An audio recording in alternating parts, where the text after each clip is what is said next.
Mr. Matos, how's everything going with you, my good man? You okay? I'm doing well. How you doing, sir? I'm great, Mr. Matos. Well, we are here today to conduct this interview with you so you can tell your side of the truth and what really happened. But before we go off into that, Mr. Matos, you've been gone for a total of about what? You've been gone six, seven, what, Se- about 6 years, 7 years, seven, almost 7 years. About almost 7 years. about 7 years. Okay, Mr. Matos. Within that 7 years, in the Florida Department of Corrections, what is it that you've been doing there, sir? Just educating myself. I've been reading a lot, taking classes. I've been in the faith-based program for a year and a half now. I just left Blackwater River. I was in the faith-based there, and I was taking multiple classes. I was working in education. I was a teacher's aide, and I had another job, cleaning the schoolhouse. And also, I've been writing an autobiography. And right now, I'm in another prison that I just moved to, and I'm also taking classes here, civics, life mapping, and multiple other classes. Okay, that's cool, Mr. Matos. Now, Mr. Matos, we got to get straight to business here, Mr. Matos. You are right now. You are on death row. Am I right, No, no, I beat the death penalty, and I got life. Mr. Matos? You and Miss Megan Brown. You guys were a item at once upon a time, and you guys do have a son together by the name of Tristan. Am I right? Yes, yes, Okay. we do. How old is Tristan today, sir? Tristan is 11. He'll be 12 October 6th. October 6th. Okay, that's a great thing. Now, Mr. Matos, we want to look at it that during this time of this crime, Tristan was 4 years old, and not Christian, but Megan was 28. Am I right or wrong? I believe she was 27. I believe she was 27. 27. But Okay, because the media got her at 28, sir. So, 28. I think I was 28 and I was going on 29, and she was 27. Yeah, she was 27 at the time. I was 28, going on 29. okay. Well, see, that's always good to talk to the source. Yeah. Now, Mr. Matos, on August 28th of 2014, there was a police call made. It was placed by Megan. Megan claimed that Yeah. you had threatened her with a knife. Is that true, Mr. Matos? No, I didn't. I didn't threaten her. I just wanted to scare her. I was trying to get truth from her, and I had a knife in my hand, and I was just trying to scare her. Yeah, I wasn't trying to hurt her. Okay, Mr. Matos. All right. So during that time that the police was called, tell us, okay, you just pulled a knife on her and just threatened her and nothing more. That's right? That's what they said. No, that's what I'm asking you. I was just, yeah, I just scared her with it. I wasn't trying to hurt her. I just wanted to scare her. Okay, when the police arrived, were you at the location? No, no, I had taken off, and I just wanted to cool off. So after I left, I went a couple blocks away, and just sat, in the back of someone's yard, and I was just cooling off, and I fell asleep for I don't know how many hours, and I was just, trying to just clear my head and cool off. Okay. So he's trying to clear your head and cool off. What Yeah. led to this argument or, what happened? What led to this? Well, there was a lot of weird stuff going on around the house, and Megan was getting harassed by a woman. I believe her name was Michelle Stinson. She was the ex-girlfriend of Nicholas Leonard, and she had people that lived in our area, and she lived out of state. So the friends that she had in that area was leaving messages for Megan on her vehicle. Um, you know, saying that she was I can't remember exactly what it said, but it was pretty much like kind of threatening, telling her to stay away from Nicholas, that they know what's going on, and Megan even brought it to my attention what was going on. She said that someone left a message on her car, and she offered to call this lady and let her know that she was happy with someone. She had someone, which was me, and she didn't need this guy. She assured me that he was ugly and that he was bald and fat, and she was just she was just playing us. She was playing both of us, letting us know that nothing was going on between the other, but she just kept lying about it. And this lady, she had somebody come to the house. There was some Asian guy, and he left me a number. He told me to call her. Once I called her, she told me what was going on between Megan Brown and Nicholas Leonard, and I didn't believe it. My heart wouldn't let me believe what I was hearing, and so I talked to Megan. I told her what this woman told me, and she just denied it. She said this woman was crazy, that she was stalking her, so she called the police and told the police that this woman was stalking her. And this woman, she worked for the phone company, and she was telling me, what Megan was doing. She was telling me, when she was calling him and the messages between them. So, there was a lot of games that were being played, between all these people. I felt like they were playing these mental games with me, and Megan just didn't want to tell me the truth. And eventually it led up to the argument that we had that day. So now, that was the argument that led up to the police being called. Right. Okay, now Mr. Matos, August the 28th, 2014 was the last time any family member had heard or seen from Megan or her family. Was that the day you committed the murders? Yes, August 28th. August 28th of 2004. Now, Mr. Matos, 2014. 14, my fault. August the 28th of 2014. Okay. Yeah. Now, let me break down what had happened and how it happened. Let me give my audience a run by and a play-by-play of what happened, and then we can get into the truth of what happened here. Now, Megan Brown died with a gunshot wound to the head. Megan's father, Greg Brown, died of a shotgun wound to the torso. Was that what they said, a shotgun? Yes, they said a shotgun, but it was a gunshot. We made it crystal clear. You and I, we spoke. You said it was a gunshot wound, okay? Now, gunshot. Megan's mother, Margaret Brown, died of blunt force trauma to the head and asphyxiation. She was found with a plastic bag over her head. And Megan's new boyfriend, Nicholas Leonard, died of blunt force trauma to the head. Now, Mr. Matos, who was the first to go, and down the line, who was next and who was next? Well, first it was Nicholas Leonard, then it was Gregory Brown, then it was Megan Brown, then it was Margaret Brown.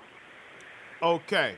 Now, go into details, full details of what happened that night.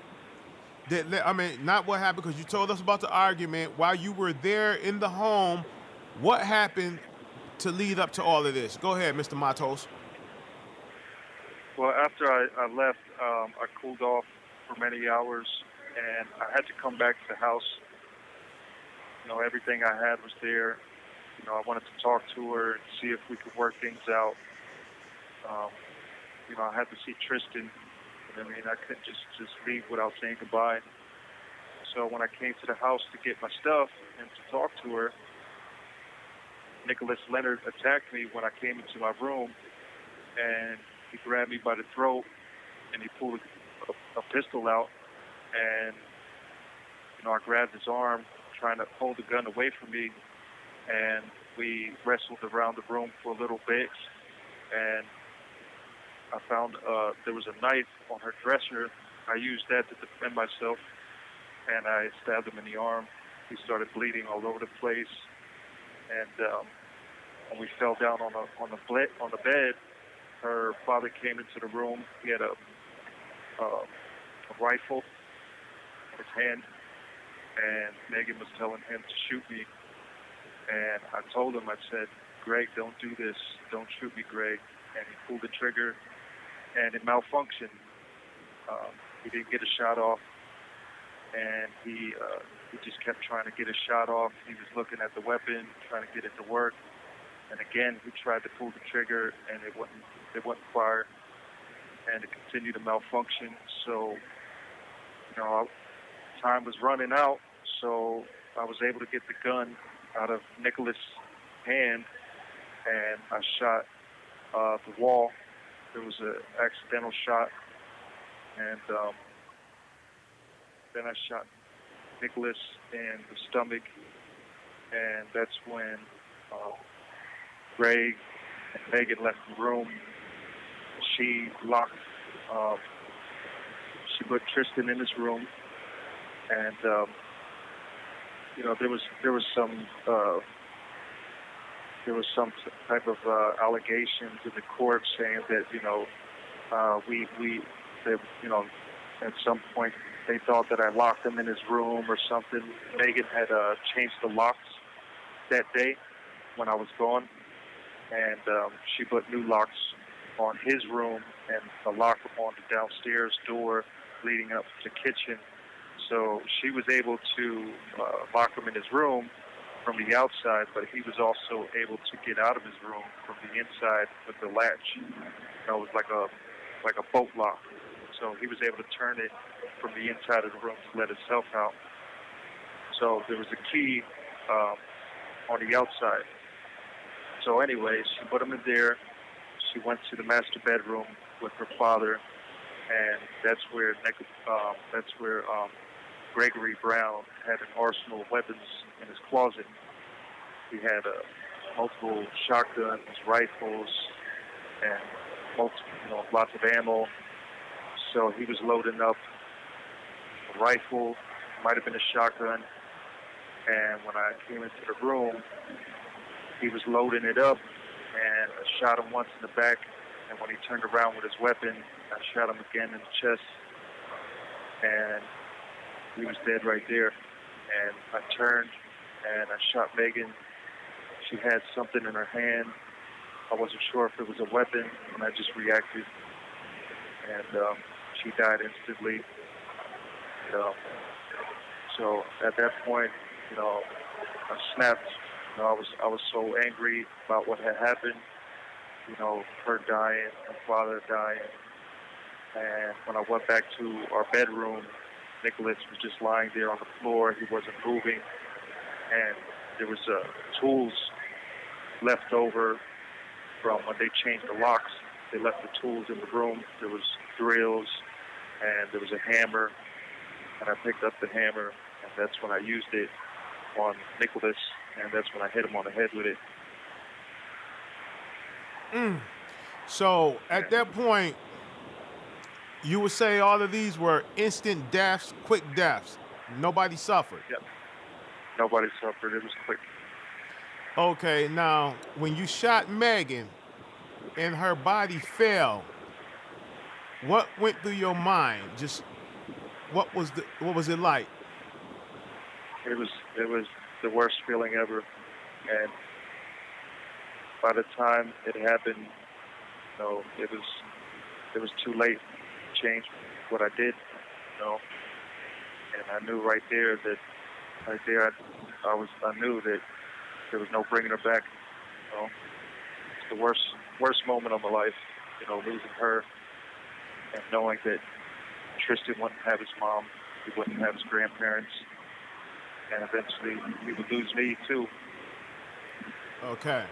Now, Margaret Brown was your last victim. She was the last one to die. Yeah. Tell us, is it true that before Margaret got there that you ordered pizza and was eating pizza waiting for Margaret to get home? Is that true? No, I don't think so. I don't think it was before she got home. It might have been like the next day or something. The But next day. Okay, yeah. let's go into detail about Margaret. What happened when she arrived home and what was your mindset? Go ahead. At that time, there was just so many emotions going through my head. You know, just anger, sadness, confusion, and you know, I was scared. I was in fear of my life. You know, multiple people were trying to kill me, and I felt like she was going to kill me too. You know, the fact that these people ambushed me, they were ready for me, they were prepared for me, they had arsenal of weapons, they were loaded, ready to go. I was outnumbered. I had no firearms, no weapons, and they were ready for me. You know, they had this planned out, and I'm sure Margaret knew that this was going to happen, and you know, she went to work knowing that these people were waiting for me. If she was to come home and see what had happened, there was a good chance maybe she might have tried to kill me too. So at that moment in time, I lost my mind.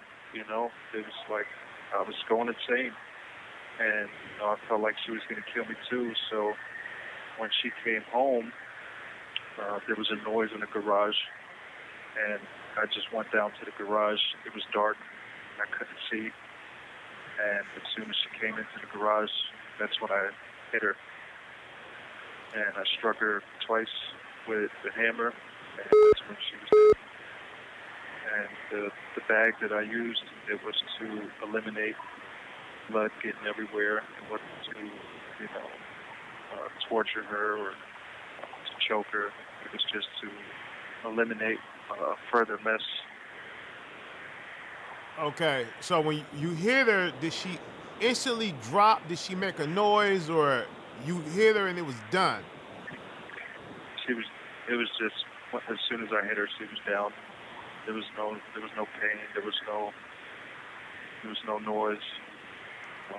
Okay, now because in the coroner's report it says asphyxiation. So is it safe to say that when you struck her in the head twice, that she was just unconscious and you put the bag over her head and she was still alive?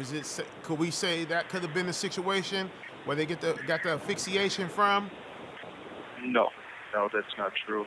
She was already dead before I put the bag over her head. Okay, so if she was already dead, so was there, like, when you say this mess, was she still bleeding from the wound, or that was like brain matter and stuff there that you were trying to get from messing all over the place? Honestly, I can't remember how long it was in between, Hmm. but I know that she wasn't moving. I could tell that she wasn't breathing. So it appeared that she was already gone. Okay. Now, after you killed Margaret, the fourth victim, did you leave every victim in a separate room, or did you bring them all to one room? Eventually, I had to move them, and I brought them all down to the garage.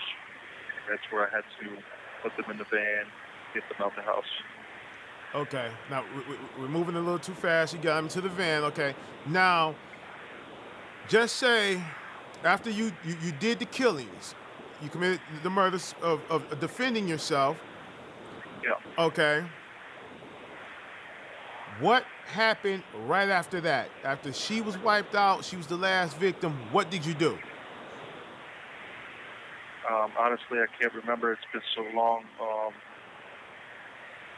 I remember multiple times just crying, just sitting there and just lost, you know. It's Okay. I didn't know what to do. I was lost. I just kept checking on Tristan, making sure Tristan was okay. Tristan was in his room when this happened, so he didn't see anything. He did hear noise earlier that day when it first happened. He did hear this from his room, but didn't see anything. Okay. At any point, when Tristan asked for his mommy, what did you tell him? I just told him she wasn't there. Okay. Did he cry any, Nothing. or he was calm? He was calm. He didn't cry. At the time, he was really not talking a lot. He was talking, but not much. So when he would talk, he would ask, where's mommy? Where's Pappy? Where's Mammy? He would call grandma to grandma, Mammy and Pappy. Mm-hmm. Okay. Now, did you at any time after, put Tristan down the bed, showered and cleaned yourself up? I'm quite sure you did that because you had to be a mess Yeah. with all the blood. At any time, did you go to visit, just go down there and look at the bodies and say anything, did you? After dropping him off, no, I didn't go back. It was just after that whole situation, it was unbearable to see them again. It was devastating, and it was just the most horrible situation to experience.